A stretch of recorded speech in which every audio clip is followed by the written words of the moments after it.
Yeah, but that's just because you have bad taste in horror movies, man. I'm just going to blow your list out of the water. And I remember for at least a week, I showered with the shower curtain wide open. Oh, I still do. No, I'm going to cut that. See, it's not that I cheat. It's that I cheat badly. I've been recording that whole time, so. I remember Crash Bandicoot. I'm a subscriber, I'm not a listener. That is, just want to mention, Rev's OnlyFans channel. No, Season of the Witch, my ass. If you decide to put on the weird, like, faux British, you do whatever the hell you want to do, man. All right, welcome to the Scare Bears podcast. Inaugural episode. Episode 1, maybe even episode 0, depending on how we label it. Scare Bears podcast, where my list rules and your personal favorite list drools. I am here with RevHorror, aka Chris, who is going to go back and forth with me. We're going to throw out some top 10s. We are going to kind of debate those, maybe go back and forth, maybe add in our own little, idiosyncrasies, tangents, spitballing, how it goes. How you doing today, Rev? I'm not bad. How are you, Ken? You didn't introduce yourself, by the way. You introduced me, and introduce myself? I would think you do, man. You can't just people are trying to get to know you here. Come on. All right, fine. My name is Ken. I also go by Wild and Crazy on all the socials, but we'll get to that later. But yeah, I am doing well. Thank you for asking. So I guess my first question is going to be, and when it comes to your favorite horror movies versus the best horror movies, because we're going to do that episode later. For those of you who don't know, I think the first episode we were talking about is doing our favorite horror movies, our personal favorite top 10 horror movies, the ones that we love. Not necessarily the best ever made, just the ones that we love. So that way you guys can get a chance to know us and a little bit more about what movies we like to watch and what our style is. But yeah, Rev, let me ask you a question. Do you think that your top 10 personal favorites, how much crossover is there to the 10 best horror movies ever made? I mean, I think there's definitely a lot of crossover. It's definitely not the same, though, because I think everybody's got, their guilty pleasures, the movies that they've seen more times than any other, just because they, just have to turn something on and watch it, escape, et cetera, et cetera. But, if you're talking best movies, you're talking about production values and scripting and, everything like that, all the stuff that goes into making what's considered a great movie.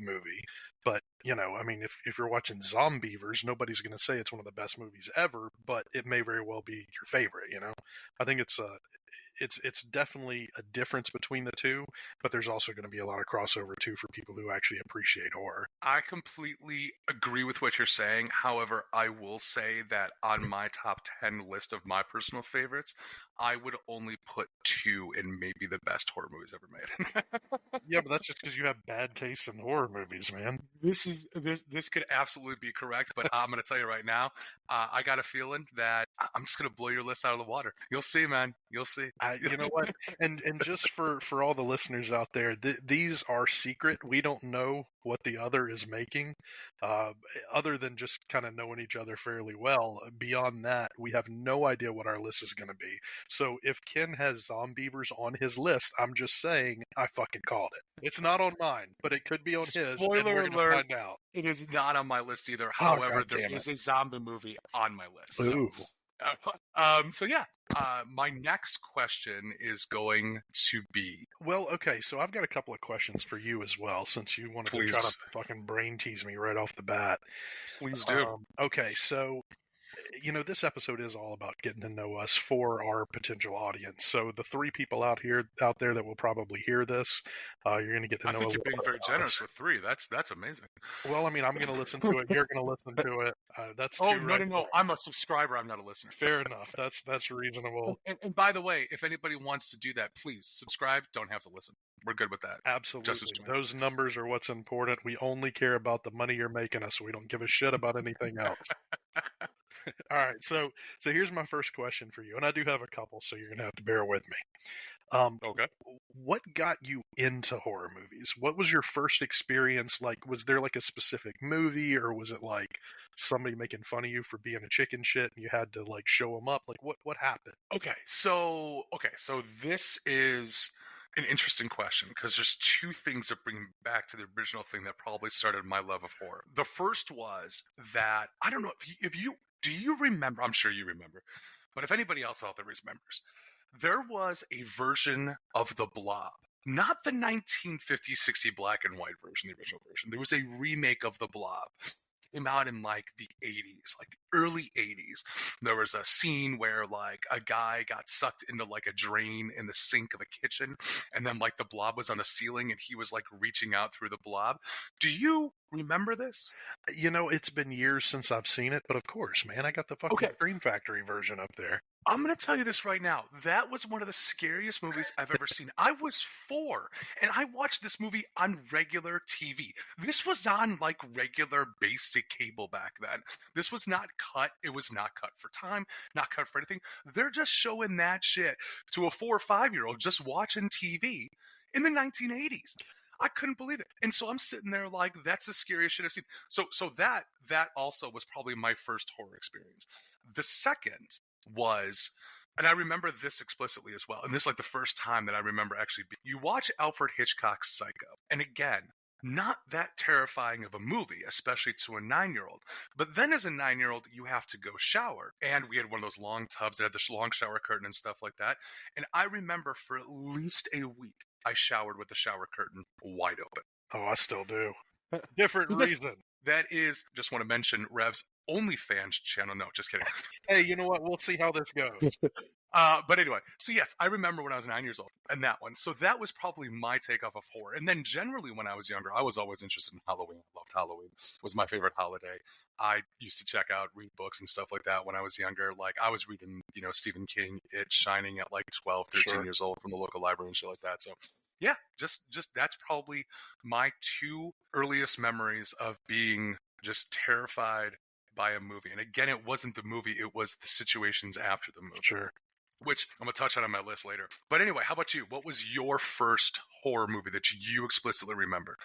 I'm with you. I've got 2 different situations, and it's wildly different situations. My dad was never really into horror. Like he would watch it, occasionally if there was like a really popular movie or something that happened to have just come out or whatever. But I never really did. I remember when I was, and I'm not entirely sure this movie because I haven't gone back and watched it, but this is what I think it is. There's an older version. It's one of the black and white, I believe, Invasion of the Body Snatchers movies where a hand reaches out from under the bed and yanks somebody underneath. And I would say I must have seen this. God, I must have been young. I have no idea when it was, but I do know that for the entire rest of my adolescent life, I would jump from as far away from my bed as I could to try to make it to where whatever was living under my bed couldn't reach out and pull me under. That I did it every single day, every single time I went into my room. But I also had these big, like this wooden, what do you call it, like footboard or whatever, that was like, those lumpy wooden footboards that they have on like the old 80s beds or whatever. I would jump over that and invariably would destroy my knee every single time I tried to jump over it. But what am I going to do? I'm going to risk hurting my leg, or some fucker's going to pull me underneath the bed. If there's a choice, I'll take having a limp for a couple of days. So that's number one. Like I said, I haven't gone back and watched the movie, but I think that's what it is. Number 2, and because of that, I was a fucking wuss as a kid. Like I didn't watch anything. I was so scared. Going back to the video stores back in the day and seeing the VHS covers, I was just terrified. I would run away from the horror aisle and just wouldn't even go down it. So when I was probably 9 or so, and I went over to my little cousin's birthday party, and he was 3 or 4 years younger than me. So you're talking about like a 6 or 7-year-old, and he and all of his friends got together and they wanted to rent horror movies for his birthday. It was like a sleepover type thing. And I was so scared. I went into the bathroom and I called my mom and said, "You need to come get me because I'm so scared. I don't want to watch this." And she said, "Are you fucking kidding me? These kids are like 6 years old and you're like the older cousin and you're so afraid you're going to have me come pick you up." She said, "Look, just try it. It's not going to hurt anything. You got a bunch of people there. You don't have any reason to be scared. Maybe you'll like it." And I said, "Okay, fucking whatever, fine." So it was Child's Play 2. And They put it on, and man, I laughed my fucking ass off. It was one of the funniest things ever. I enjoyed like the little bit of the thrill, the comedy aspect, all of it kind of came together. And like literally since that day, I've been in love. Like I would go every single weekend and rent as many horror movies as my dad would let me pick off the shelves. And like I did that until I know Movie Gallery had like a 5 movies, 5 nights thing, and I would go at least once a week, oftentimes 2 or 3, because I could ride my bike there from my house. Do it every single week until I was probably 15 or 16 years old. So I've got Wow. such a deep base of the older horror movies because that's the era that it was in, those 80s and early 90s ones. But man, it was just it was like a literal immediate love affair after I got over being a fucking chicken shit. It's funny you think you got over that. Yeah, fair enough. I'm just kidding. All right. What you said you had a second question. Okay, so second question. Do you have a favorite subgenre of horror? Is there something that you will watch just because it's that? Like, I know everybody's got like certain ones they prefer, but is there something you will watch knowing it's probably going to be terrible just because it is specifically in that genre that you love? Ooh, see, I don't necessarily think it's going to be terrible. I love a good horror comedy. Like, I mean, anything that sits in a situation that's just like, we go in there and we know exactly what we're going for. We know the notes that we want to hit and nail them. Like Happy Death Day, or like Tucker and Dale vs. Evil, or, and we'll touch on this later just to give you a little preview, Cabin in the Woods, right? These are movies that are like, yes, we're going to be horror movies, but we are going to make them lighthearted and funny, and we're going to put them in situations. Like one of the best movies that came out in the last, I want to say 5 or 6 years, is Freaky. I loved Freaky. Freaky was good, I agree. Like anything that is a horror comedy, I'm going to automatically love. And that even includes bad movies that know what they're doing is completely bad. Sure. What I don't like is the bad movies that take themselves way too seriously. They don't embrace the badness. So like 100%. a good example of that is like The Greenskeeper. Any movie where a scriptwriter is going to write that the killer stabs him through the back with a golf club, raises him up, and then squishes his testicles in the ball washer on the court, knows exactly what they're going for. And in that movie, they embrace it 100%. And that happens to be one of the worst but also best movies that's hilarious that I've ever seen. 100% agree. And actually, that's an interesting take too, because I'll follow up that and then I'll give you my favorite. So with a horror comedy, because I'm with you, they're amazing, and some of the best ones. I think there's a couple at least on my list. And again, spoiler alert. How important do you think it is when making a horror comedy to focus on both horror and comedy? Because there's so many out there that really try to bring the laughs, and maybe they are really funny, but the movie ultimately falls short because it's not in any way scary. You mentioned one like Tucker and Dale. Tucker and Dale, like, there are some like legit, I mean, scary relative, of course, to the person, but they try to go for some real horror and gore in there, and it's not just joke after joke. So how important do you think that is, or does it not matter to you? It's got to be a good balance, because you're right. You can have just a comedy movie that has death in it. Clue is an example of that movie right there. It's not a horror movie. There might be a couple tension-filled scenes and people are dying, but it's not a horror movie or even a thriller by any stretch of the imagination. But then you can go too far in the other way, where it's like you're too much horror, and then you try to crack this comedy, and it doesn't work. Yeah. It's like, why would you react, or why are you introducing a joke into the situation when everything in the ambiance of the movie, the music and the acting, everything else is trying to be serious? But then there's that mix of like, hey, we know what we are. We know what we're doing. Sharknado, for example, Jersey Shore Shark Attack. Sci-fi nails this. Fucking Trauma. Oh, Trauma, and spoiler alert, there's a Trauma Homer from mine too. But anyway, but yes, that's what I'm talking about. It's just like there's got to be this wacky, off the wall kind of screwball comedy that's just like, hey, we know what we're going for, we know what we're going to hit, and we know exactly what we're doing. So I would say that there's got to be a good balance. I would probably maybe a little bit more comedy than a little bit more horror. You add too much of those thriller elements, then that kind of will suffer it. So I would say kind of maybe a 60-40 split, maybe even a 55-45. Sure, because you still have to be legitimately funny as well. It can't just be like a couple of funny moments for it to be a really good movie. Exactly. Yeah, I mean, a lot of horror movies have good one-liners, but that doesn't, that they're not any stretch of the imagination considered a comedy. Yeah, that's fair. I like that. So, okay, so for me, I'm a slasher movie buff, man. Like, what I love about slasher movies, for like me personally, is most of them are god-awfully terrible, and I love them anyway. I feel like so many of the other genres, if it's a bad movie, it's just a bad movie, and it's hard to watch, and it's not really worth your time, other than to just like say you've seen it, you know what I mean? But with a slasher movie, there's so many terrible slasher movies, and like they're going to be terrible. Like you look at them, like you look at the cover art and you're like, fuck, this movie's going to suck.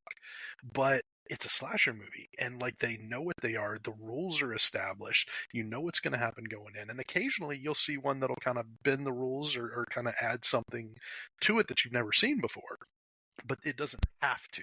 It's not about being creative. It's not about changing anything. They're just there to gross you out, have as cool a kills as possible, and just it's popcorn horror, and I fucking love it.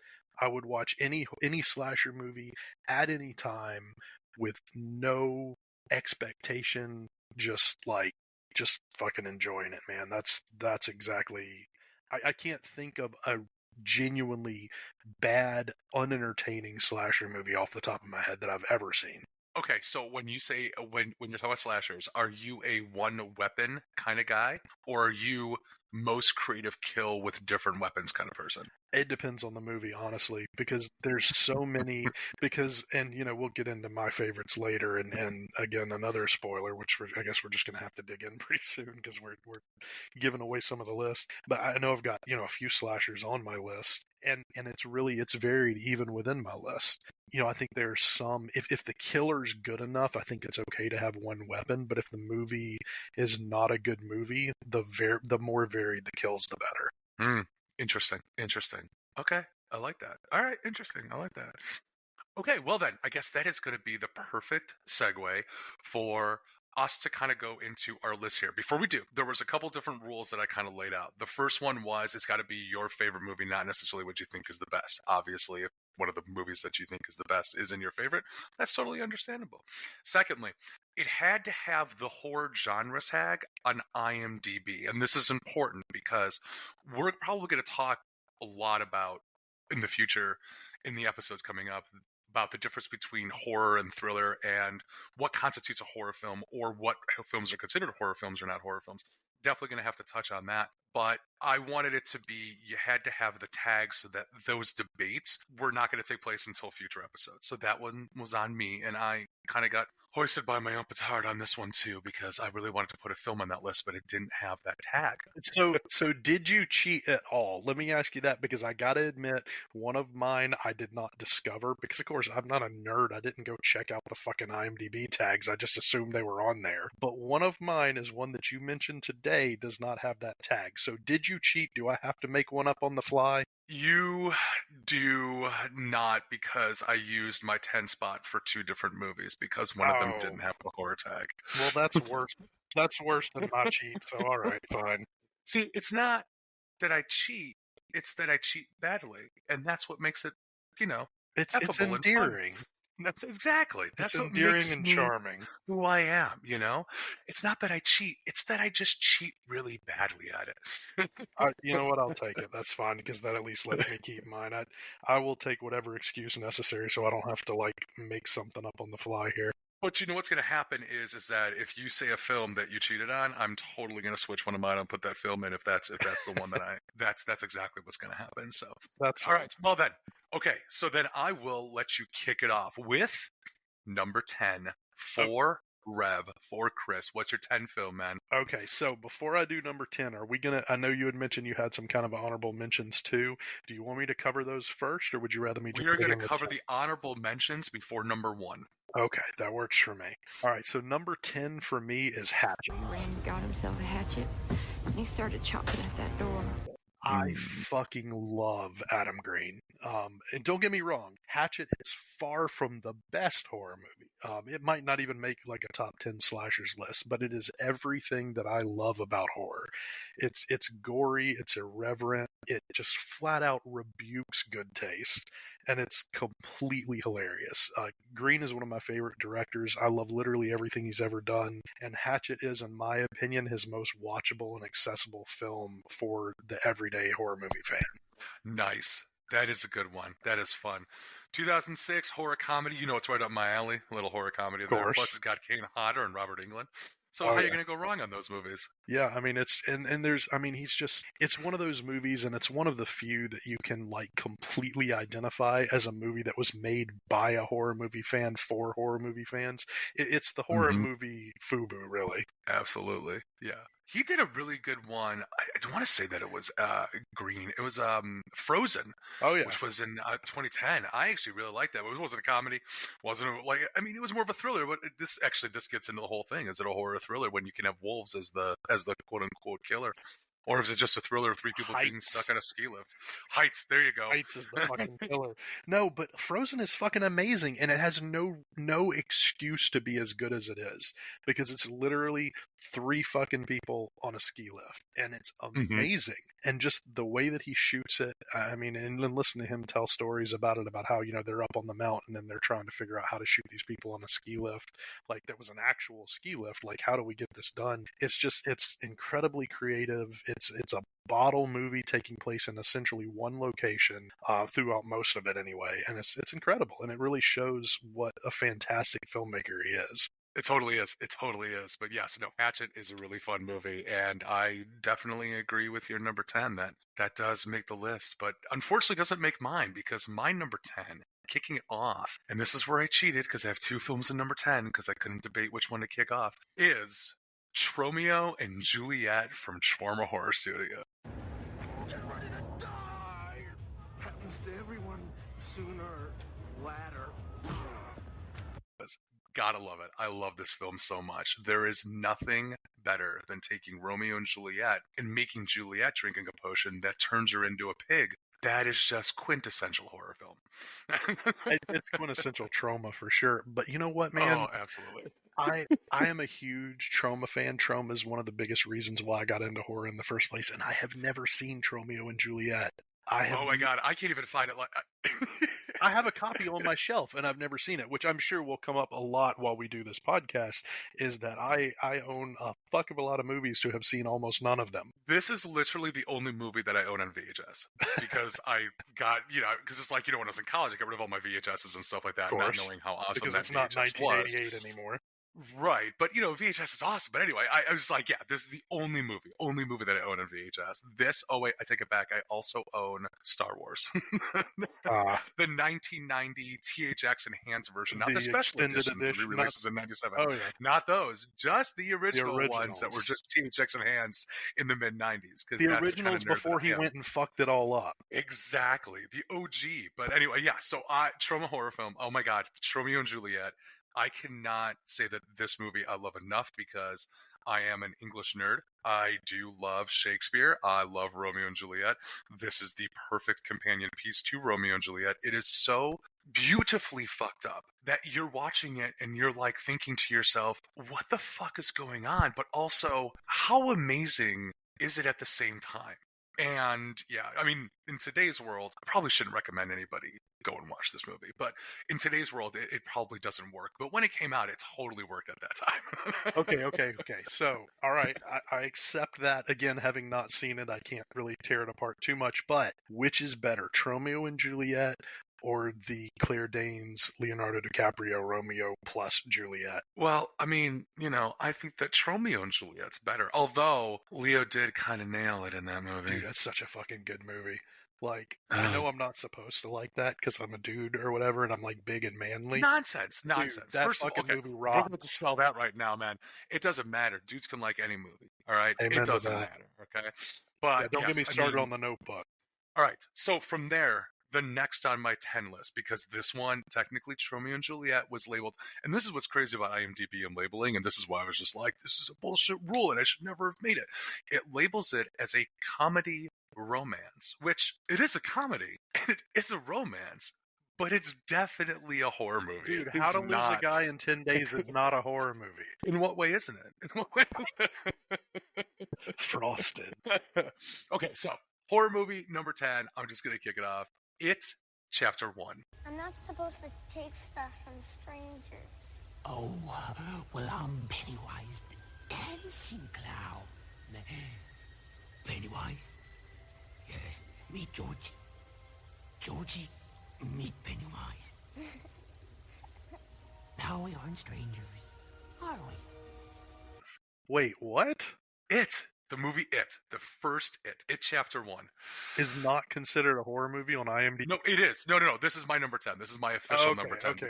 I got Romeo and Juliet wasn't. So yes, It Chapter 1 is my official number 10, whereas Romeo and Juliet was my parentheses number 10. Gotcha. But anyway, It Chapter 1, I love this movie so much. This is what, like, horror goes through this evolution, right? You got the 80s, the quintessential, 70s and the 80s, the John Carpenters and the Wes Cravens and Sure. and everybody coming up and then just like kind of defining the way the genre's going to go. Okay.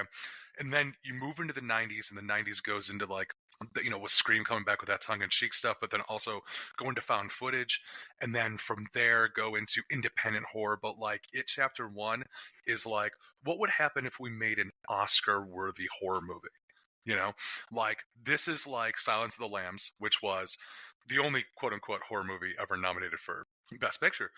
This is like, we're going to take horror to another elevated level. This we're going to bring forward on a different level to say, what if we took, just the style and the filmmaking of Oscar contenders to horror movies, and I loved every bit of it. Okay, so hold on. I'm going to stop you there for a second. Now, Please do. I also loved It Chapter 1. I thought it was great. I saw it in theaters, and I will say I saw it in theaters, and the couple in front of me brought their, 2-year-old child in there, and I really thought, I was like, are you fucking kidding me? This is going to be awful. That kid watched the whole damn movie, laughed, through the scary parts. I think it scared me a hell of a lot more than it did him. But, okay, so I'm with you. The quality, the production quality is phenomenal. 100% agree. Oscar level, stop a little bit short of that. The actors are fine. They're good. The production quality, again, is great. The effects and whatnot. I mean, it is a truly terrifying movie in some parts. So I'm with you on that piece of it, but Oscar's a high fucking bar, man. Nonsense. That movie could have gotten nominated for cinematography. 100%. 100% could have gotten nominated for cinematography. All right. I don't know. That's pushing it a little bit. All right. I mean, it's your list. That's whatever. insane. Fine. I mean, come on, man. Like that movie. I mean, in terms of let's think of all the scene breaks in that movie. Okay. First off, you got the opening scene, which was just the jaws extending to bite his arm off, and then him crawling away from the sewer with Sure. one arm, and then the hand coming out a la Poltergeist style when he grabs a kid and throws him under the bed, but throws him in the sewer instead. And then you move on to Sure. when they're flipping through the slides in the garage, or even when you got Mike in the library, or you got Beverly, and then the whole hinting at the themes going on in her life but not expressly saying it or anything like that. Just amazing. It's just awesome. And then it ends on this note of just them going down, defeating him, come back, and shit like that. And then it ties into number 2. I'm not going to say that number 2 was as good, right? Because I think that there was a lot of elements of the book, because it is one of my favorite books. But there's some elements that definitely should have been taken out in the movie that were in that book. Sure. Oh, yeah. But That was full cocaine. But I'm just saying, I don't know. I feel like it could got nominated for cinematography. I feel like it could have gotten nominated. So you're not talking Best Picture. You're just talking Oscar somewhere. If I were to go back and look at the Best Picture nominees of the year that it came out, what do you think's going to be on that list? Probably a better movie than Let's see. It This came out. Chapter It 1. came out in 2017. All right. Oscar Best Picture. All right, Best 2017. I got Picture you. Oscars. Nominees. Moonlight. 2017. Moonlight was a good film. Moonlight was the best would picture. watch La La It Land. Chapter 1 before Moonlight. I'm with you, because that is actually a fairly weak Look at this. I mean, Best Manchester by the Sea, Picture that's actually really good. list. Hacksaw Ridge isn't bad.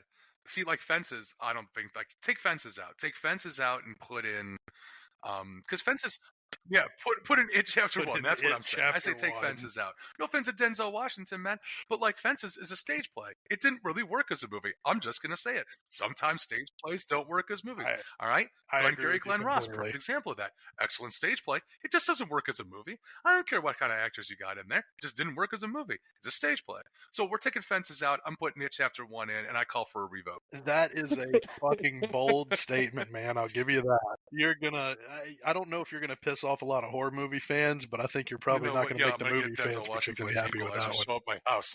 That's right. You know That's what? Right. Fuck 'em. That's right, Denzel. Come for me, Dude. If Denzel Washington as the shows up at your Equalizer house, shows up at my house, I am gonna run, worth and it. I'm kind of a fat guy, so I'm not gonna run very fast. I mean, he's gonna equalize the shit out of me. That's for sure. yeah, but he's old as shit now, so his running in that movie is all CGI. What's your number 9? What's your number 9? Okay, so number 9, I am going with The Last House on the Left. This one's a little controversial because it really, well, I don't mean the movie, I mean as a pick. So I'm a huge fan of disturbing horror movies, and these types of, I say extreme, it is certainly extreme, but not in the way most people say extreme horror. But these types of extreme films, they get at one of the areas of horror that I think is the most difficult to explore. Psychological horror, realistic horror. It's things that are so often ignored when it comes to a genre that focuses so much on, ghosts, goblins, unkillable behemoths that are stalking a never-ending line of teenagers.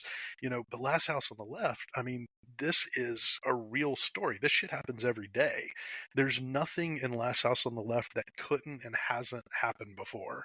It's like just mean. It's a mean movie, and it gets to the real world things that should actually scare you. Jason Voorhees isn't going to come out of the woods and kill you, but some escaped convicts that are like evil inside and out, that shit happens every single day, and it's terrifying. It is just one of the most off-putting and disturbing uses of score and music in any movie ever made, and it's incredible.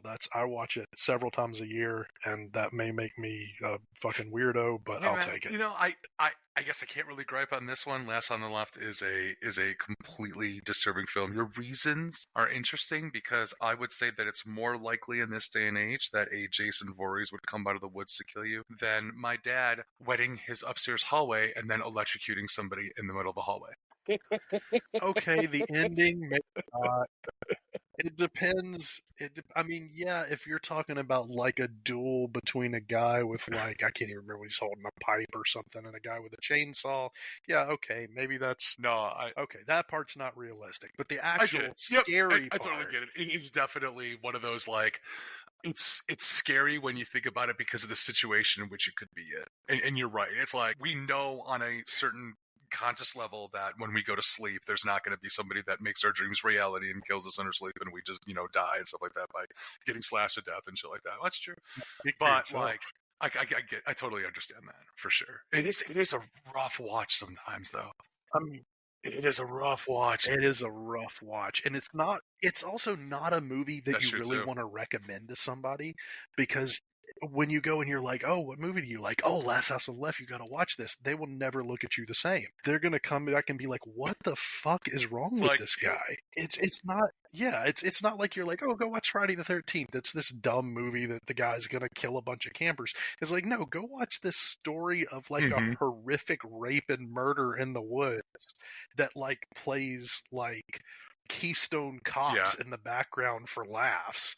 Like, what the fuck, man? Like, you could not make that movie the same way today. You just couldn't do it. Even the remake had to focus more on gritty horror than on a movie that juxtaposed so many different types of movie. I mean, it was slapstick comedy mixed in with one of the most disturbing rape scenes in movie history. Like, who has the balls to do that we're having today? A growth night. Do you recommend a movie? Yeah, you guys should totally watch I Spit on Your Grave. I think that there's going to be some real good connecting with that one. And I Spit on Your Grave is so overrated, too. The fact that those movies are compared is insane. And it's Wes Craven, man. It's fucking Wes Craven. You can't go wrong with Last House on the Left. I recommend watching it at bachelor parties. You should watch it at kids' birthdays. Just go for it. Just go for it. I mean, see what happens. Make sure they know what real life is like. Make sure they know what it's going to be like when they're walking to the bus in the morning, because this shit can happen to you, man. And now that we've just finished Last on the Left, let's bring out Chuckles the Clown. Hey! Exactly. Last House on the Left. It's an interesting pick. It's just like, how many times would you say that you watch? Like, do you watch it every year? Is that an every year film for you? Oh yeah, for sure, absolutely for sure. I've got the movie poster on my wall. I'm looking at it right now. That to avoid fainting, keep repeating. It's only that is a good poster. We'll have to do like a top 10 horror movie. It's so poster. fucking good. Oh my god, because there are some really good hell ones. yeah. But yeah, I'm totally gonna cut in at this point right now the audio of sometimes I wish I was a frog. That I could just jump from lily pad to lily pad. If I was a frog, I'd have my own lily pad. I could sit there all day long, just Ribbit. Dude, that's such a terrible scene too. They could have just left that out. Oh, it's totally That's going in. so dumb. All right. Oh, fine. Literally cut in the worst part of the movie. Such an amazing for line. I wish I was a frog. Yeah, I could guess. just jump lily pad. I wish I was a frog. Ribbit. All right. My number 9. My ninth favorite horror. I should mention that I actually did go back after cutting the list down to 10 in parentheses 11. I did actually re-rank them in terms of 1 through 10. So like, this is not in no particular order. This is in order for me. All right. So number 9 for me, sure. My 9th favorite horror film is You're Next. Where's Felix? I stuck a blender in his head and killed him. Oh. Okay. I love this movie so damn much. It is such a great movie. It's one of those movies that's just like fun. It's like a revenge story, but also like revenge slasher story. The movie has someone who is killed with a blender being slammed through the head, and I am in for all of that. I mean, even though you could totally predict the whole like, oh, my boyfriend is kind of on the evil side thing, like when he picks up the phone, it's just like, hey, is it over? But no, but like this movie, I love this movie. There's so many good things in this movie that I love. I'm with you. That's a damn good one, and that's also got that like home invasion sub there like cross, as well. That's a good one. Man. It's like a little bit of The Strangers mixed in with like a little bit of High Tension mixed in with a little bit of survivalist horror film. It's like a little bit of I mean, in that point, you're going into The Purge. It's a little bit of that. It's like it's got a little bit of these elements in every film, and it comes together for this like awesome, awkward, but just tension-filled, awesome horror movie. Yeah, and you've also got that definite final girl character too. That's yeah. I'm with you. That's a fair one. Wait, spoilers. I should put a spoiler list. Let me say that again. Spoilers. That gets me is like, did he deserve to die? Because we're gonna do also a podcast on the top 10 deaths that didn't need to be deaths in horror movies. The ones that like didn't need to die but died anyway. Where you're just like, that's kind of an injustice. But like, okay, so is it more fucked up that we're gonna make that list, or that we're that dude fucking deserved to die? Come on, man. I mean, you sit there watching a horror movie and you're sitting there like, yep, that guy got it. He deserved it. Totally deserved it. Is it Franklin? You're talking about Franklin, For right? sure. It's like, absolutely. Just like, yep, motherfucker deserved it. There's some deaths in horror movies where you're watching it and you're just like, oh yeah, guy got it. Like at the end of Paranormal Activity, when Micah gets it, you're like, yeah, Micah had to die. Yeah, that. Oh yeah, that makes a lot of sense. That's or even when you're too. watching in Paranormal Activity 2, like when the husband dies and you're just like, yep, he deserved it too. Yeah. But like that cop at the end, he didn't deserve it. She just forgot about one of her traps. He just kind of walked right into it. That's true. Well, you gotta watch where you're going, and man. Then I always question, because I'm just like, if I went back and watched it, but they cut in the original ending where they were supposed to shoot Aaron, would that have been better? And I'm like, I don't think in this instance that it would have been better. I like the fact that they didn't do that. Kind of the same way that I like the fact in Get Out, like when they didn't shoot Chris at the end of the movie, like to switch it up like that. That's nice. Okay. Yeah, I agree All with right, you. where are you going at number 8? I agree with both those points. Number 8, I'm digging into the horror comedy now, more so certainly than Hatchet. Nice. I am going Such a Tucker great and Dale movie. versus Evil. Oh, howdy ho, officer. We've had a doozy of a day. There we were minding our own business, just doing some chores around the house when kids started killing themselves all over my property. Dude, it really is. Horror comedy is going to play pretty big on my list because I do think when it's done right, it's potentially the best type of horror. So I agree with you on that. It's not only horror comedy done right, it's done to complete perfection. It's hilarious, it's heartwarming, it's brutal too, brutal as hell, and so many people really underestimate that piece of it when they talk about it, and it never shies away from the horror, even when it's going for laughs. The two actors, Tyler Labine and Alan Tudyk, are amazing. They do a phenomenal job with the roles, and I literally can't see them in anything else in any other movie without being like, oh, hey, it's Tucker and Dale. It's grown in popularity over the years, but there's still so many people that haven't seen it. Oh, for and sure. That is Alan a goddamn Tudyk's just crime. amazing. Everything that he does is oh my god. Everything really from is. A Knight's Tale to doing voiceovers in Frozen. And yes. Katrina Bowden, oh my goodness. Yes. That's such a good goodness. movie. I'm going to go back and watch that. You know what's really funny? Yeah, you should. Now that I'm looking through my list, you should. I'm Everybody like, wait, should. There's only like 2 horror comedies on my list, and I just answered that I love horror comedies. I might have to, to rethink. I'm more than you. Number 8 for me is this is going to border on just crossing into the best horror movies ever made. This is one of the crossovers, but number 8 for me is The Exorcist. What an excellent day for an exorcism. I love The Exorcist so much. It is such a great movie. Really? Well, okay, so I grew up, you were saying that your dad wasn't into horror movies, and my dad wasn't either. And I grew up in a very religious household. I mean, we were Lutheran. We went to church every Sunday. Still do. And so, sure. Me too. You know, growing up in that way, I was definitely exposed to the idea of like just, you know, God, Satan, angels, demons, and shit like that. And it just captures my imagination. You know, it's like, even there's a book called This Present Darkness by Frank Peretti. And the premise is that in the background, there's angels and demons fighting over our spirits at all time and controlling our actions based off of which ones we let in. And I love the idea of that, the mythology of Christianity in terms of that kind of struggle. And The Exorcist is such a good movie because of it. I think that enters into it definitely for this pick for me. Like, I love exorcism film tombs, like Exorcism of Emily Rose. I really like that one. Even the Exorcist scene in The Conjuring was one of the best awesome scenes in a horror movie. I love that too. And like, I love it. So I definitely had to put The Exorcist on my list. Plus, so many great lines from this movie. Well, yeah, okay, I'll give you that. I don't like The Exorcist as much as you would think, being as big of a horror buff as I am. It's a good movie, don't get me wrong. It is definitely one of those movies. I kind of feel a lot about it like I feel about Silence of the Lambs. Get in the comments. Okay. Now hold on. Let me clarify. Let me make sure. Look, it is 2024 and people can find you now, so let me clarify this. Silence of the Lambs is one of the best horror movies ever made. If you're simply talking from a quality level, from an acting level, from a writing level, from everything that you would consider an Oscar, as we were talking about earlier, Oscar caliber movie, Silence of the Lambs is dead on.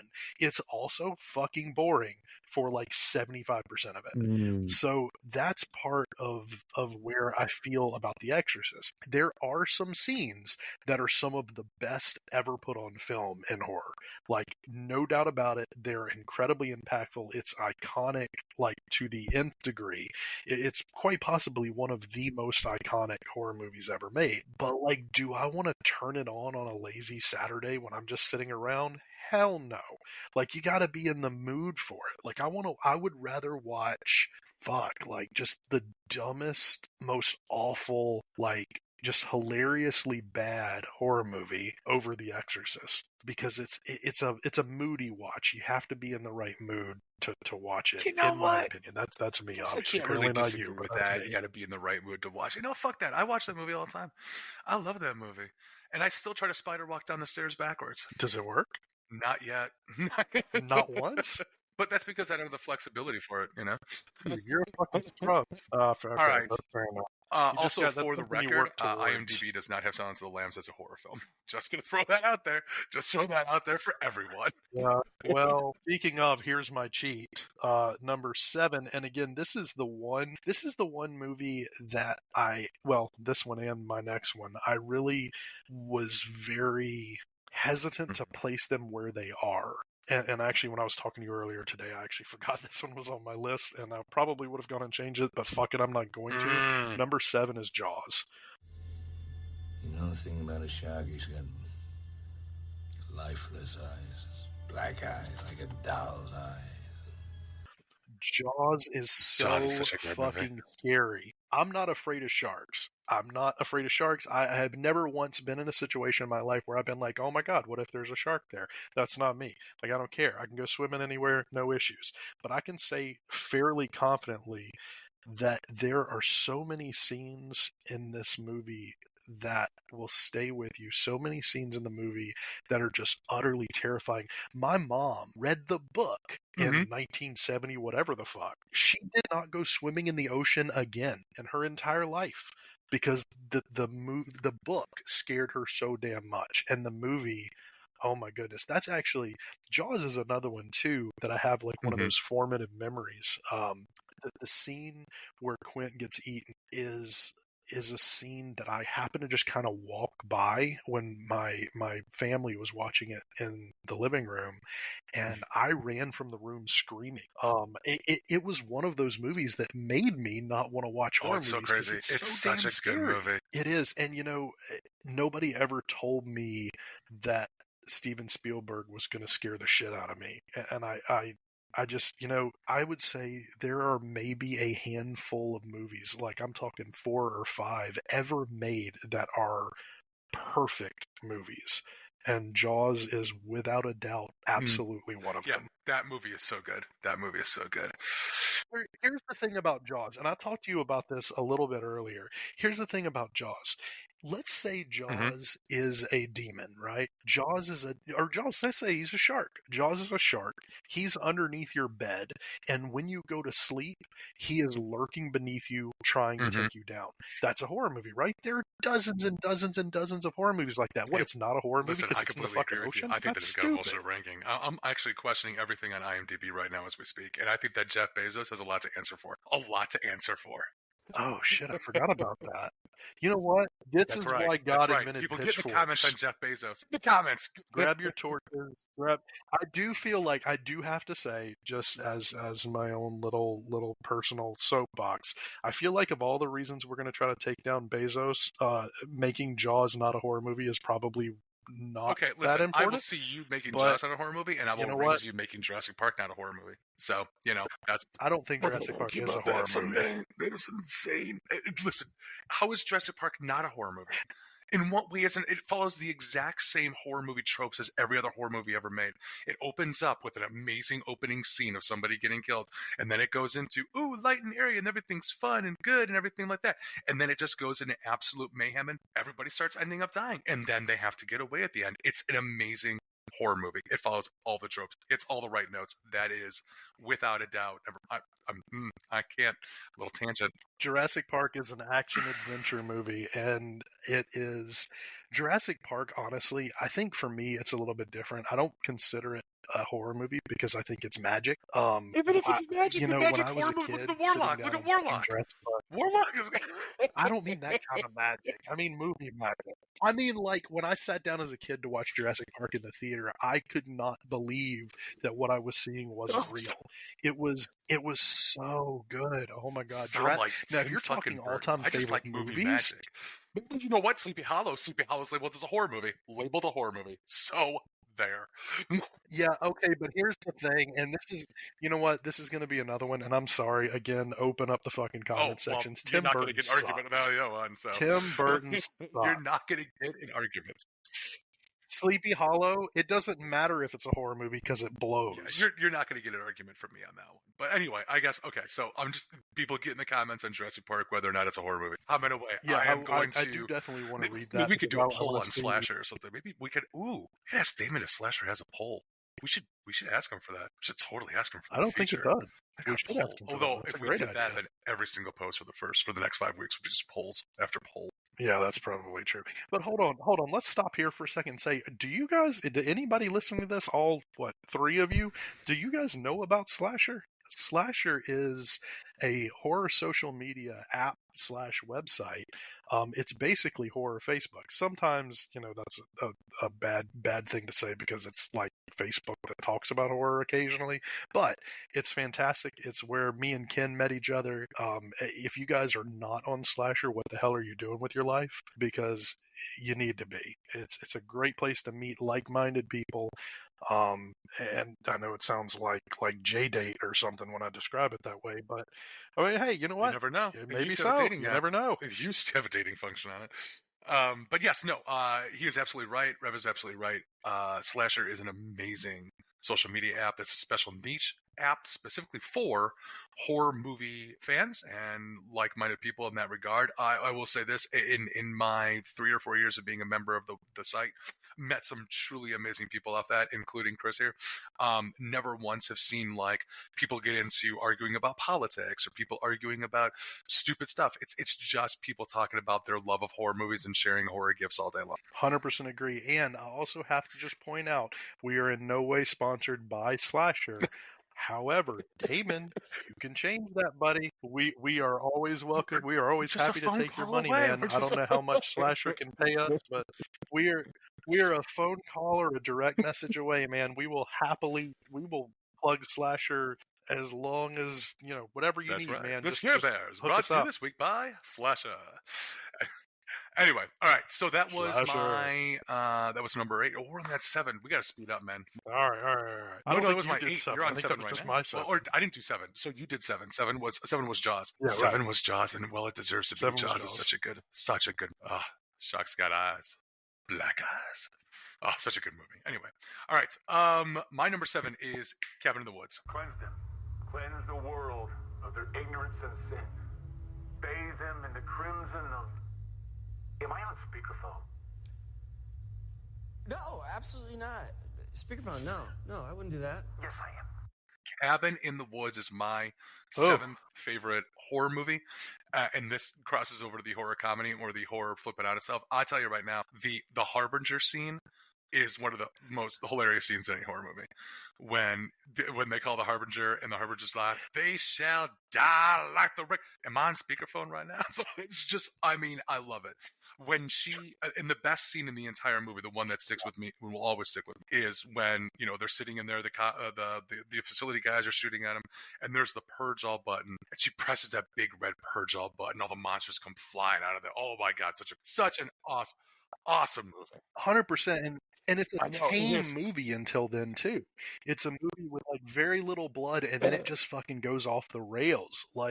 When they press that button and those elevators open, and it's just the commentary on horror movies in general, in terms of just the one guy taking the jump with the motorbike, thinking that he can make it through the canyon and slapping the wall, but just because he's imbued with that self-righteousness of, I am the hero of this movie, or it's so great. And then the references to Japanese horror movies, the references to it's just awesome. There's Cabin in the Woods is amazing. If you haven't seen it, I don't know where you have been, but you should definitely get on that and just appreciate Bradley Whitford for everything that he is. Oh, 100%. Yeah, and just a little spoiler alert, this does save us a little bit of time later in my list, because I may or may not have it higher. All right, well, now we got to get there. So number 6 for you. Number 6 is the Texas Chainsaw Massacre.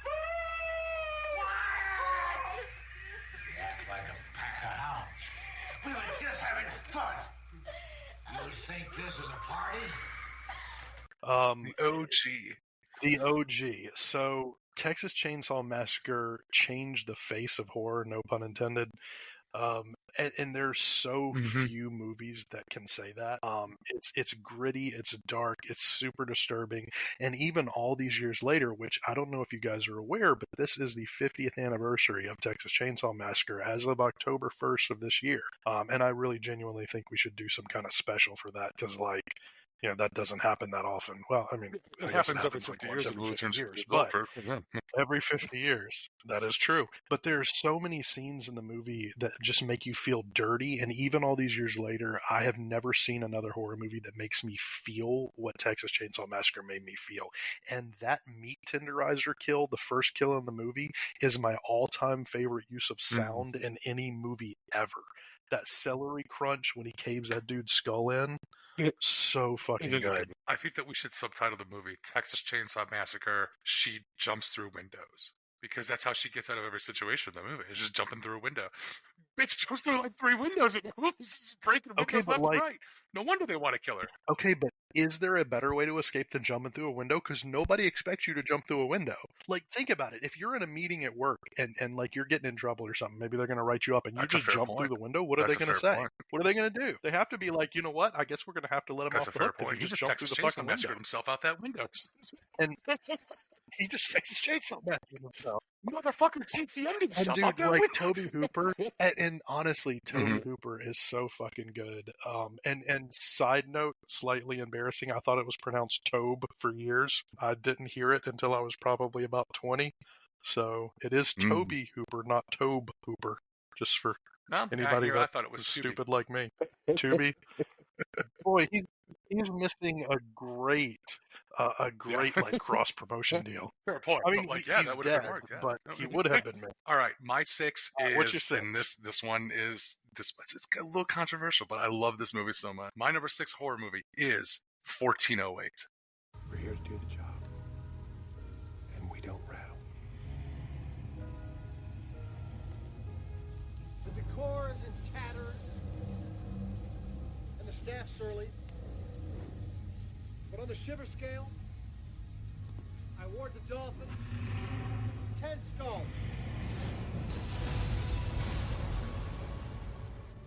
I love 1408. I think it is it's an amazing movie. John Cusack at his finest, just carrying almost 90% of the film by himself. Just in a haunted ass hotel room. Everything in that movie, from the Carpenters playing on the radio and the time resets, to him trying to figure out how to destroy the room, to the projections going across there. Also, great jump scare in that movie as well. When he's talking on the phone to his wife, and then it introduces. I don't know if it introduced it, but it's kind of one of the first films that did, because I think the only one that really tried to go for it was Grave Encounters, where it was just like, oh, he totally escapes in the end, and then the walls collapse, and he's right back in the room, and that goes back in. It's just again, spoilers. We should put a general spoiler alert. You know what? Fuck him. It's like a 15-year-old movie. If you haven't seen it at this point. Yeah, I love 1408 so much. I there's so many great scenes, and they really do go for it in the movie, especially for it being such quite a movie in terms of just being in one location. Yeah, the location's got different rooms, but it's still just in one central location. That movie is phenomenal. I love everything about that movie. From just John Cusack being this jaded guy to going in, and then the end, the heartfelt end when he plays the tape recorder and you hear the daughter's voice on it, and you're just like, oh my god, and it gets you right in the feels. That's when you're like, oh wait, I do have a heart. Yeah. But like, does John Cusack ever play anybody that's not jaded? Like, I feel like John Cusack is mad at the world. Like, it's not so much that like his character's supposed to be. Like, I feel like he's with the director, like, okay, so I'm gonna play my character jaded, and they're like, god damn it, John, again? Like, every damn movie that you're in, even Hot Tub Time Machine, he's like, oh, my life sucks so bad. Yeah, I mean, even Identity, which also is not labeled as a horror movie. Pretty much Say Anything. Not Empire Records, High Fidelity. Yeah. I'm not sure. Those are going to say John Cusack and he was not. Stormtrooper. He was not in Stormtrooper 4. He played it. Yeah. When Vader lands and he walks through the stormtroopers, the Imperial March is playing. Surprisingly, it's cameo by John Cusack, Stormtrooper 4, right there on the right-hand side. He's that stormtrooper that hits his head when he's going in through that. That's John Cusack. All right, what's your 5? What's going on 5? This is big 5, halfway through. Big number 5, halfway through. Number 5 is Gremlins. There's some things I forgot to tell you guys, and they're really important. Number 1, he hates bright lights. We know that. But you got to keep him out of the sunlight. Sunlight will kill him. Number 2, keep him away from water. Don't give him any water to drink. And whatever you do, don't give him a bath. And probably the most important thing, don't ever feed him after midnight. Gremlins is the essence of nostalgia for me. And whoever said Gremlins is not a Christmas movie is a fucking idiot. Gremlins is a Christmas movie. I usually don't watch it other times of the year because it holds such a resonance with me for the holidays. And Gizmo is just adorable. The creature effects are amazing. There's nothing about the movie I don't love. Who doesn't love Gizzy and the little Barbie car? Every single thing about the movie is so memorable, and if you haven't watched it in a while, it is way more brutal than you remember. This is one of the things that got me when Raimi made the Doctor Strange movie and everybody was complaining about it. It's a PG-13 movie. How can it be so whatever? Did you not fucking see Gremlins? Gremlins was PG. That scene where he's melting in the fountain is nightmare fuel, and it's amazing. Gremlins is a really good film, and it definitely deserves to be number 5. That now make me think. And that score is one of the best of all time. Gremlins is such a good movie. Yeah. I got nothing. I got nothing to say against it. I can't. There's nothing you can say against it. Fair. You don't have to argue with everything I say so much, and that's why it makes me sad when I can. That's fair. I'm sure I'll come up with a lot of other dumbass things to say. So Gremlins is such a great movie, and that is a great number 5 for sure. That is, I love my number 5, but I like Gremlins too. So now I'm like, well, maybe I should just steal your number 5. Well, what's your number 5? I mean, you can if you want to. I don't know what you're going to say, so you can just steal all mine if you want to. My favorite horror movie, because I love the movie so damn much. And again, just getting into that horror comedy type situation, Planet Terror. These are my friends. My yellow friend. It's just to take the sting. My blue friend, you'll barely feel. That means my yellow friend is already taken effect. See how fast my friends work? And after my red-headed friend, you'll never see me again. I love Planet Terror so much. It is such a movie that's right up my alley, which is my zombie movie that I aforementioned earlier as well. But yeah, Planet Terror. Love it. Love everything about it. Love it to the fact that they went for it by the kid killing himself in the car. Love it when she gives her little speech where she's just like, this is my little blue friend and it's going to and I love it when the final scene between the brothers and he gives them the barbecue sauce recipe before they blow up the bar with those zombies inside. I love that he sticks a machine gun up her stump leg and she uses it. It just, everything about that movie is phenomenal. I love Planet Terror. You know what? I'm gonna have to watch it again because I remember watching it and being like, what the fuck is that? That's pretty much the reaction that I think that people have the first time that they watch it, but also it's mixed with that, what the fuck was that? But I am also very much intrigued by what I just watched, and the amazing part is going back and watching it again. I could see that. I do truly dig the grindhouse aspect of that. I think that was it was a movie that was very much showing love to the horror that was just a little bit before my time. And I can appreciate that about it, even though it wasn't completely my cup of tea. But again, it's something I definitely should watch again because I think I've only seen it once. So I'm more than happy to edit my opinion on a second All right, viewing. so you're going to watch it again, and then you get back to everybody, and you're going to be like, wow, Ken, you're pretty much a genius. You were right. That is the 5th best personal favorite horror movie I've ever seen. I don't think that's gonna happen, but you know what? Stranger things have happened. Not a whole lot of them, but stranger things have happened. So we'll see. All right, what's your number 4? Number 4 is Poltergeist.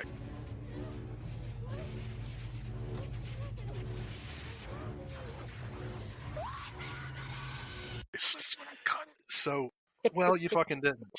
So, Poltergeist, in my opinion, is perhaps the best American horror movie ever made. And what I mean by that, I don't mean the best American film. It's Americana on film.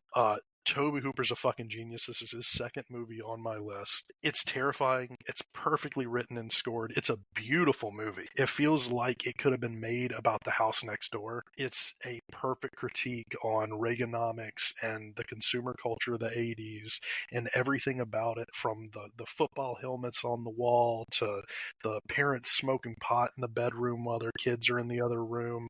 It's whimsical. It's what growing up in America used to be like before everything It's really started true. to suck. I mean, even the scene where they're fighting over the remote controls and turning each other's TVs with the remote control through the window is so amazing. Everything, For sure. Poltergeist is such an amazing film, and it's again hits that 80s note of being a PG movie when there are certain things in the movie that have no right being PG. That's what I'm saying, man. There's absolutely no reason for that. And I will just remind you, this is another one of mine that you said should have been on yours. Planet Terror should have been on yours. So I'm just I'm saying, just Planet better Terror at should this have been on than you yours. are. So it's not my fault. Hey, Yeah, nobody's perfect. well, I'll get back to you. And the best, I will say, the Poltergeist has the best reading of the line "What's happening" by any actress or actor of all time. That's fair. That's fair. I'll give you that one. I tell you what, though, too, one of the things I love about Poltergeist that nobody ever talks about is how, was it Tangina, whatever, I guess that's how you pronounce her name. She comes in, and everybody loves her as a character, right? She's in the first one, and she's in all 3, right? She's in 1, 2, and 3? Yeah. I know she's in 2. So she is like this iconic character, but she sucks at her job. She comes in and does this whole thing. This house is clean, and then shit goes more sideways. Everybody loves her, but she's terrible. Bitch didn't clean shit. You didn't clean anything. You made it worse. So what? You didn't clean shit. The fucking pool skeletons didn't come out till that bitch left. She does not. She didn't clean shit. I agree. The house gets sucked into another dimension. What was better though? Just out of sheer curiosity, and you could be honest about this. Her scene where she's whispering about suspense, or the Family Guy takeoff when he comes in. The actor guy comes in and says, when you go to a restaurant and then you find a hair in the soup, and then sometimes you're going to go back in there probably won't be a hair in the soup, but you just know that there's going to be a hair in the soup. Which monologue is better? Oh man, you're putting me on the spot here. I'm going to go with Seth MacFarlane, I'm sorry. That episode of Family Guy is just amazing. Right. If you guys have never seen, if anybody in the audience has never seen the episode of Peter Guys from Family Guy, there is nothing that I laugh at more than that. One of the top 5 Family Guy episodes ever made. All right, so your 4 is Poltergeist, and my 4, Poltergeist was, I love this movie too. Yeah, I love this movie too much. My number 4 is The Mist. It's from them. The blood of human sacrifice must come from them. The blood of expiation. You try it. Fucking try it! Come on. We want the boy. You we get want back. the boy. No, you give us. You get back. More now. Grab that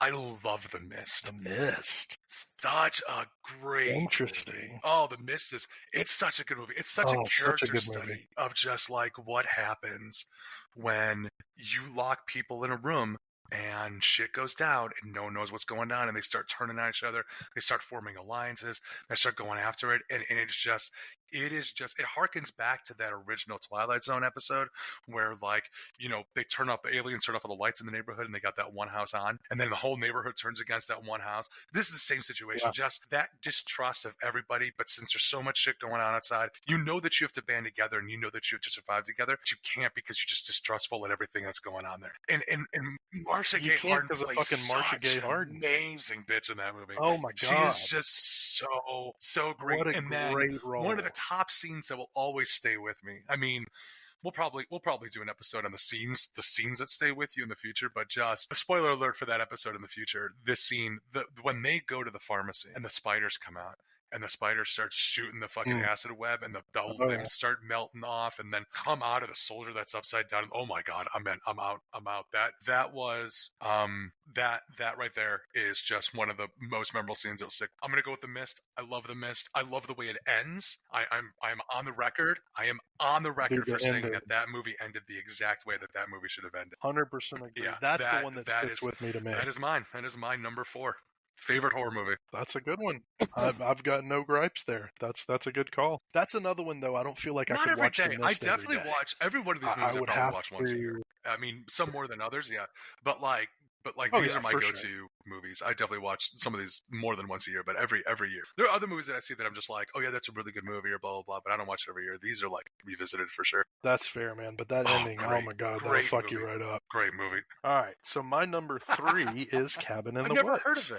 of it. Oh, come on.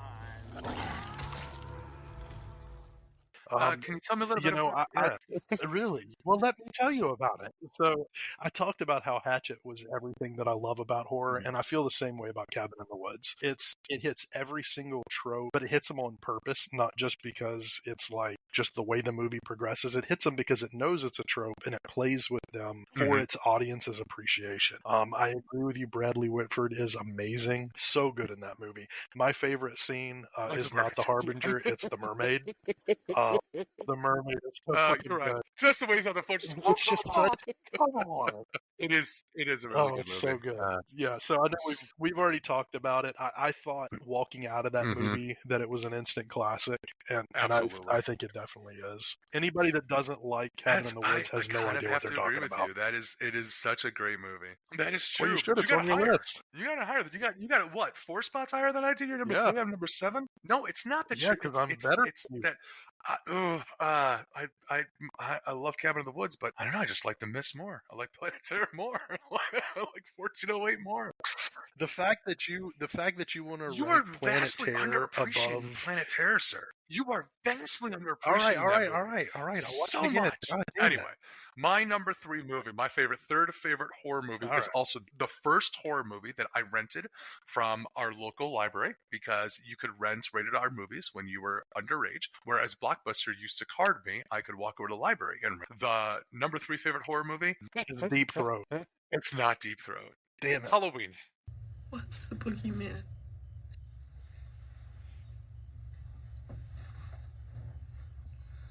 As a matter of fact, it was. The OG Halloween. I love Halloween. It's such a great movie. Everything that's come after it was built upon it. I mean, what could I possibly say about Halloween that hasn't already been said by 50,000 other people, about this movie? There's everything about this movie is great. I love Halloween. There's so many great scenes in the movie. One of my favorite scenes, top 5 scenes in any horror movie, is just when she's by the banister crying and he just in the background slowly gets up and looks over. Just amazing movie. I love Halloween so much, and I will never say a bad thing about it. Okay, my gripe about that is that's way too fucking low. We're gonna talk about that in a minute. You are gonna break my balls on number 2 being above Halloween, but that's okay. I am ready to defend. And I'm ready and prepared for it. But yes, I don't care what you put up there. It doesn't belong above it. But again, we'll get that. All right. So my number 2 is Scream. Surprise, Sydney. We talked earlier. Slashers are my favorite genre, but they were dead for like almost a decade before Scream came out.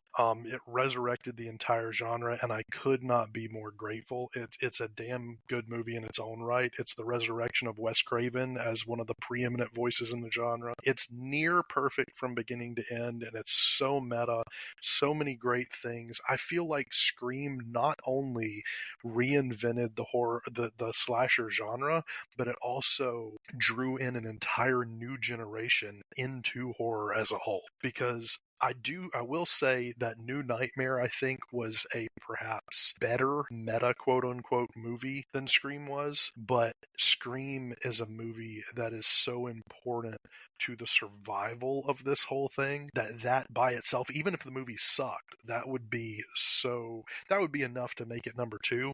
But Scream's so fucking good. Yeah, I'm going to hold off talking about Scream until later. Oh. No, Scream is one of the worst movies I've ever seen in my life. I can't understand how you would like that movie. That movie is awful. And frankly, I can't respect that at all. Exactly. Frankly, you're a terrible person for suggesting. For having listened to that suggestion at number 2.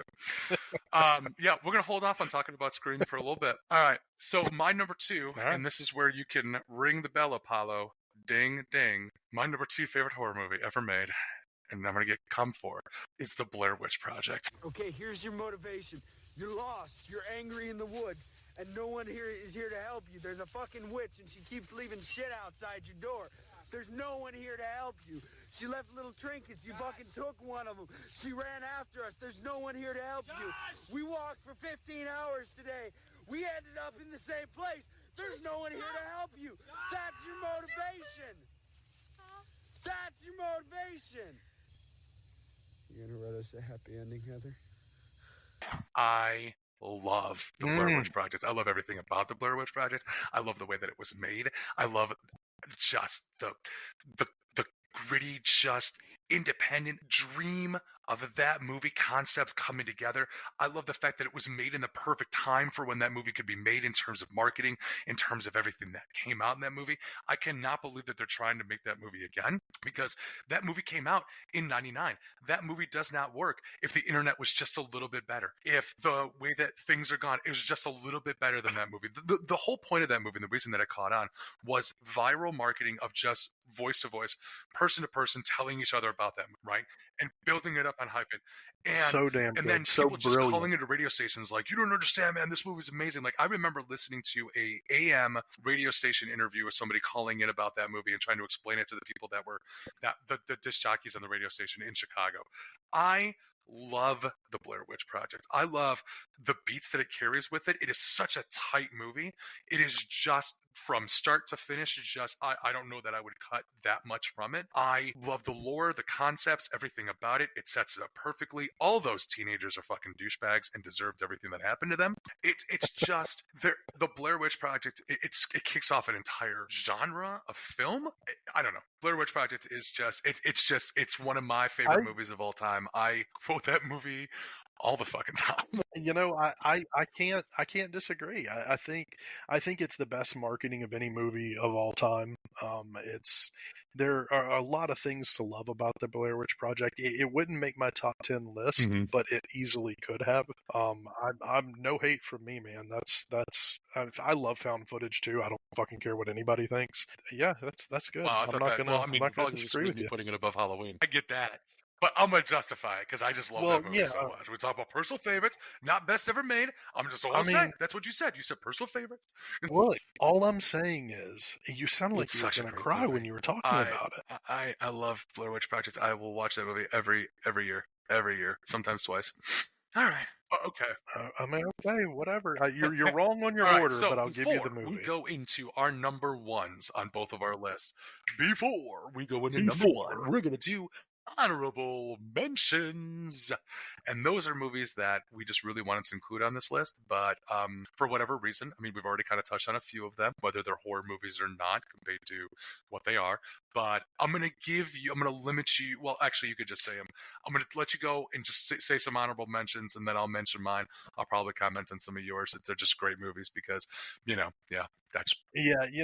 I only have two. And I mean, you could include 1,000 movies in your honorable mentions for the favorite ever. So, I mean, we both love the genre so much. So you could include anything in here and it would count. But for me, the first one I would say is The Conjuring. I hesitated to put it on the list at all because it's so mainstream and it's such a quote uncreative movie, if that makes sense. It's a story that's been done 10,000 times before. It broke absolutely no new ground, but it is scary as fuck. That exorcism in the basement is one of the scariest and most inventive scenes in horror movie history. And if you're not sitting on the edge of your seat and hiding your eyes behind your fingers at that, you're missing everything that horror is about. It's an amazing movie. It totally deserves to be at least in the top 10, 15. Top 15, maybe. I mean, it's going to definitely make... I'm going to have to think about it for, like, the best movie ever made. Not the best, I'm sorry, let me rephrase. For the top 10 horror movies ever made. Like, The Conjuring is such a great movie. It's amazing. Easily in there. Easily could fit there. And it's going to be on so many people's lists, too. And it is more mainstream, so it's certainly, it's not Tucker and Dale versus Evil that's kind of being found over time. It's a mainstream 100%. Hollywood movie, but it's fantastic. My next one, and this one with the caveat that I'm giving you this specific movie, but it was really difficult for me to narrow it down to this one. My second honorable mention is Final Destination 5. Yeah, it's Okay, so it was hard because I wanted to include one of the Final Destination movies on the list because they're so much damn fun. And I don't think Final Destination 5 is the best one, but I think it's the most entertaining and has the best, most varied kills in the series. This series that's about these Rube Goldberg murders and deaths is incredible to watch, but that gymnast kill was gnarly because as I hell. personally will take number 2. The opening scene of number 2 is like, I would say, top 10 opening scenes of any movie of all time. You know, I don't disagree with you. I don't disagree with you either. And again, that was the hard thing in narrowing it down. I think everything in Final Destination 5, though, everything from the guy that's getting the acupuncture to, the hot tar on that guy's face on the bridge. I don't know. It's just, it's fantastic. And it's so much fun. It's a movie that you can just put on and be a little grossed out, a little bit freaked out, and just have a great time with. Final Destination is an interesting series. Definitely ups and downs. Almost like if there was a roller coaster. Oh, for sure. I see what you did there. Yes. So a couple of my honorable mentions. We kind of already briefly touched on it, but Tremors. I had a hard time taking Tremors off my list. It is so stupid, but it is so good. It is so quotable. It is just amazing. I love Tremors. It's probably the one movie that my friends and I throw out random quotes to almost the most. I think My Cousin Vinny is another one, but Tremors is. But Tremors is it's a personal. It hits me personally. I do love Tremors. I have never seen my mom laugh harder at a movie, and my mom died like 20 years ago. So, like, granted, I haven't shared a lot of the more recent stuff with her, but I have never seen her laugh harder at a movie than the "You broke into the wrong goddamn rec room" scene. You broke into the wrong goddamn rec room. Oh my goodness! Oh, such a crazy movie. So good. God, can you fly? Anyway, all right, and then. The other one, which one do I want to mention? Because like Sinister's up there, and that's, you kind of talked about The Conjuring, so we'll cross lines on that one. The other one that really was hard to cut was The Thing. I love The Thing. I think it's one of those movies that just comes along. It's like lightning in a bottle.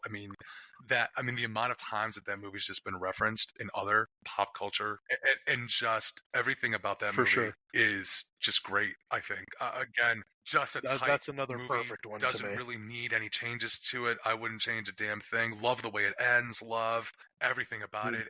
And again, everybody can reference to when the chest opens, and it's just everything about that movie is great. And fun fact about that too, and I obviously some of the people probably listening to this will already know, but the Norwegian guys, or whatever the fuck nationality they were in the beginning, yelling in their language about how the dog was the alien. It's just, it's perfect. And also, if anybody gets a chance to, there's a board game called The Thing Infection at Outpost 31. It's actually an amazing board game. You should totally check it out. It's really good, really fun to play. Soon to be sponsored by The Thing, the board game. Infection at Outpost 31. No, just kidding. Yeah, hell yeah, dude, just send us one of the board games. We're not picky, and we're super cheap. We are whores for this. We are your board game whores. Just send us a copy, and we're good. We're golden. We'll rep it forever. I will do nothing short of a wet T-shirt contest. You know what? I don't know that anybody wants to see that, but I'm down if that's what it comes. So bad. And that is a reference to a television show called Sports Night that was on in the 90s that no one's ever heard about or probably even seen an episode of, unless you were alive in the 90s. And none of the ladies, Sports Night or is you were watching so ABC fucking at that good. time. But for the kiddos out there. But anyway, all right. I'm neither here nor there, off on a tangent like I always do. Rev, my good man, tell us your number one. Preach it, brother. It's Halloween. I met this 6-year-old child with this blank, pale, emotionless face and the blackest eyes, the devil's eyes. It's gotta be. Look, here's the thing. Halloween isn't my favorite horror movie. It is my favorite movie. I've seen it at least 100 times. I literally watched like 20 minutes of it before I came back here to talk to you. I love it more and more each time I watch it. It's a movie I can quote from almost beginning to end. And like I'm sure you did, I grew up with the 90s comedies, movies like Tommy Boy, Dumb and Dumber, Happy Gilmore, all of those movies that you would quote with your friends at the school lunchroom table. This has that same resonance with me. It's still scary even after all these years. He didn't become this freak of nature, he meaning Michael Myers, didn't become this freak of nature as much until later films, but the commentary on the inability to ever truly rid the world of evil is just, it's so good. John Carpenter is the best of all time. He is the GOAT, which I'm sure is another topic we'll cover eventually, and Halloween is his masterpiece. Yeah, I've already talked about it, so I'm not going to add that much more onto it, except to say that everything that you just said was 100% accurate. It's number one. It is That's a right. great That's why it's movie. number one. Halloween is just, it is the quintessential horror movie. It is just that one. Which leads me to my number one. I agree. Which is Scream. What? To see what your insides look like. My favorite horror movie Hey, of all you time tricked me. is Scream. I love that movie. I love Scream. I love everything about it. I gotta say, even though I could find faults in like Scream 4 and things in Scream 5, I love all of them. Every single one of them. Even number 3. Love number 3. Yeah. I got nothing bad to say about any of those movies. I think that Scream is, if probably going on a limb, because there, I mean, let's be honest. There were a couple weaker Halloweens. There were a couple weaker Friday the 13th. But I would say that Scream is. I did. How I did. dare I you, did. sir? You know, because we're gonna get into that Halloween 3 argument. I'm sure. Oh God. Season of the Witch, my ass. Anyway, but Scream is just, I think, the best horror franchise series of all time. Everything. I mean, even if you go back and watch number 2 is an amazing movie. It's commentary meant about horror movie sequels. Number 3, it just enters the whole trilogy thing in terms of all bets are off. And yes, introducing themes that had no business being introduced, but again, just keeps in that genre. And then going on 4 and 5, and then Scream 6. Scream 6, the last one that just came out, taking it out of Woodsboro and putting it in all of New York City. Holy shit! The convenience store scene alone was worth it. Just amazing. Anyway, you know what? I'm going to fight you to the death about your order, but I can't hate the list. It's a pretty good list, man. 2 crossovers? 2, 3, I don't know. I wasn't listening that much when you were talking, so I don't know. Yeah, that's insane. Something like that. I don't know your work. Let's see. We had 2, but could have been way more if I didn't make some of those cuts. Would have been way more. It could have been way more if you didn't depend on IMDb so much. I guess I got really no argument against that one. That one, yeah, I mean, I do have to lie in it because honestly, we wouldn't have a discussion about number 1 being Jurassic Park because that is my favorite movie. So. I am 100% with you on that. If Jurassic Park was a horror movie, it would have been very close to Halloween. Because it's like Jurassic Park or Princess Bride. Either one of my favorite movies. I don't know. It's like on any given date, those can switch. Which is like it's completely different because they're both completely different movies. Yeah. But again, fits with the whole comedy or horror. You don't remember all the dinosaurs in Princess Bride? It's a great. But yeah, Jurassic Park is just. I love that movie so much. Anyway, now I am going to. That is our list. So just to get you guys to know a little bit about RevHorror and Ken, where we're going to go, how this usually works, just to give you kind of an idea. There are some interesting segments we got planned for the future that we might add in there.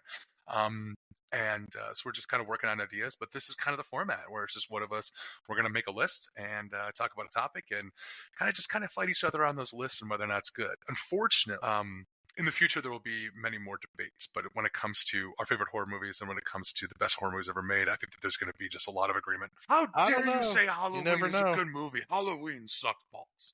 You know what? If you want to make that argument, I will gladly meet you out back, Ken. I've got no fucking problem. And you do enjoy slashers, so never will I meet you out back. I would 100% take you. So anyway, is there anything that you want to mention? Any special things that you got going on until the next episode? Yeah, man. As most of the people listening to this know, I write thehorrorrevolution.com. It's just kind of the place that I go to watch whatever people are willing to send me, whatever people want to see, and just talk about them, review the movies, interview actors and writers and directors and all that stuff. And we've got new stuff coming pretty much every day. We got a couple of people also from Slasher. If you guys, again, want to check that out, Damon, this is the second time we plugged you during this this first episode. Got a couple people from Slasher writing for me. It's a lot of fun, man. We do it every day, and it's something that I really enjoy. And what was that website again? TheHorrorRevolution.com. Not The Horror Evolution. Had I realized most people were going to think that's what it was, I would have named it something different in the beginning, but I've been doing it for several years now, and it is TheHorrorRevolution.com. If I have the ability to plug that into like the description, I totally will. The URL. That's awesome, man. Yeah, I've had a lot of chance to read Rev's writing and the way that he does interviews, and I have to say, it's very good. And as you can tell, in this kind of format, I'm going to be the guy that makes up stupid shit, and Rev's going to be the expert on the situation. I don't know that I'd go expert, man. That's a little bit too much.